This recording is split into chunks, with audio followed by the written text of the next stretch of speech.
So what's up? So are y'all trying to get right or y'all trying to get left? That's what I want to know. So y'all ready for this message that I'm about to give y'all today? Listen, I hope everyone is having a great and beautiful and blessed day as always, but let's get into it.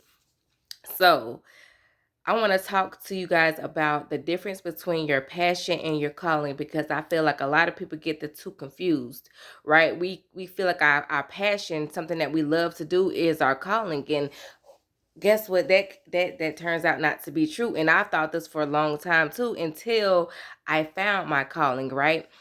One difference that you can compare the two by is that your passion is what you get paid for, but your calling is what you're made for. Let me say that again. Your passion is what you get paid for. Your calling is what you are made for, which means your passion is ultimately most likely a job, right? Most likely something that you have as a career, and it's something that you love to do. And you get paid for this, right?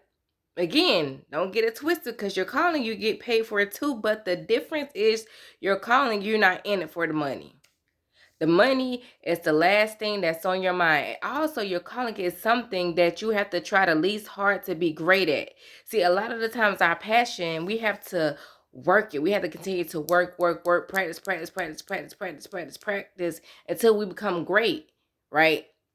At this thing. It's part of your purpose too. You know what I'm saying? Like, and it's something again you have to just continue to learn to be great at. Your calling is not like that. It's a natural gift and talent that God gave you.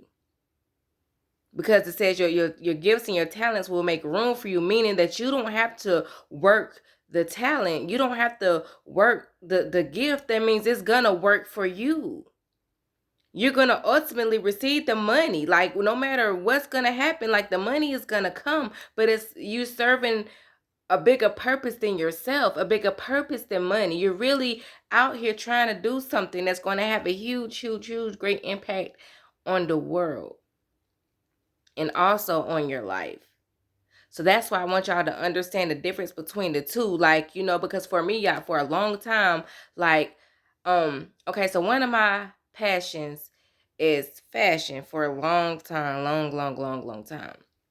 I've always wanted to do fashion. Not saying that I never will, but I always wanted to. So when it came a point in my life where I wanted to pursue it, I started to do certain things, you know what I'm saying, to, work on learning how to do whatever it is that I was trying to do for that moment or whatever.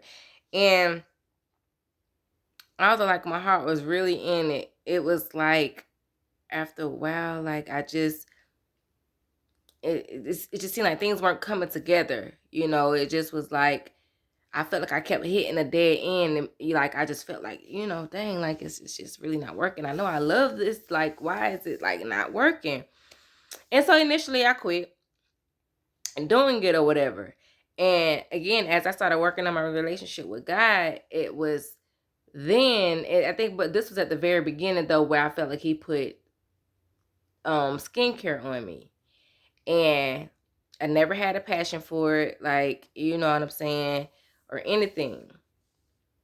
And all of a sudden, when I started to pursue that, things just started to, fall, should I say, in place.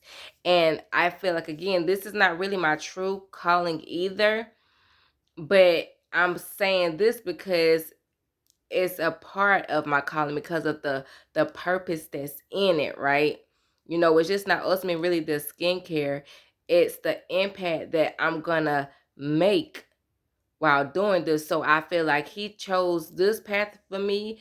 Like, who knows if fashion is in my future, who knows? Only God knows, right? But I know the path He sent me down, and it was ultimately to start the skincare thing and, continue to grow my relationship with Him. But again, my true calling is speaking. That's what I'm saying. I feel like all of that led up to this, and I found my true natural calling because, like I've said in my very first video that I made, like, I wouldn't have been thinking about something as simple as this, and a lot of times for our calling, we be looking at a great big thing that, we supposed to be good at. And a lot of the times it's very simple, it's very small. Again, and it's the thing that you try the least hard and you're just naturally great at. You don't have to try hard at all. And for me, it was like speaking.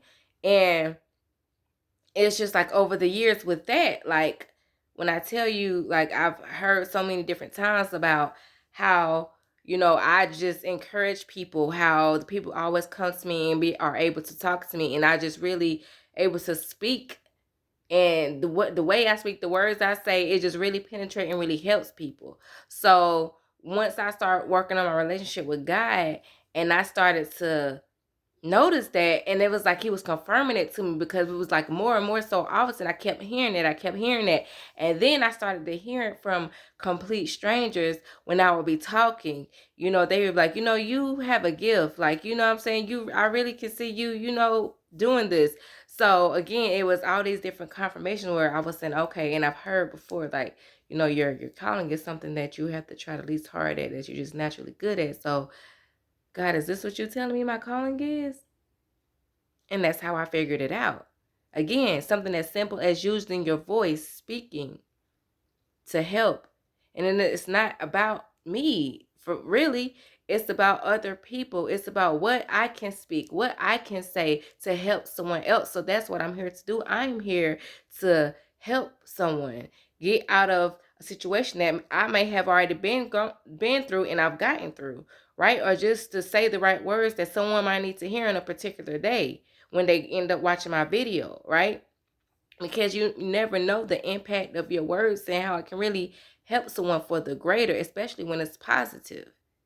So I want you to think about something. Like, think about, are you living in your passion, or are you living in your calling? And if you're not living in your calling, I suggest you and I encourage you to figure out what that is, because you would see your life go to greater heights. You would do things that you would never think. You would say to yourself, I would have never have thought that I would be doing this. It's because you're in your calling. And it makes you feel so great once you figure out, you know what I'm saying? And you start living in it, and you start pursuing it, and you start serving the way God has intended for you to serve. And again, that is you becoming the person that He has initially wanted you to be from the very beginning. So we all have to figure out what our calling is and live in that as well. So as always, be motivated and stay inspired.